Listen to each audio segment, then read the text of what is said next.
ખાસ અમારા કિરણભાઈની ફરમાઈશ હોય અને મારે આરતી ઠાકોરને ગાવું હોય ત્યારે હે પછી તારો અવાજ પડવા કોલ રે કોડી ગમે રાશ્યા ગોડી તોય નાયું મજરે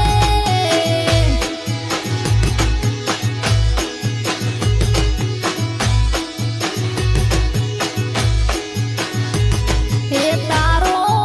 અવાજ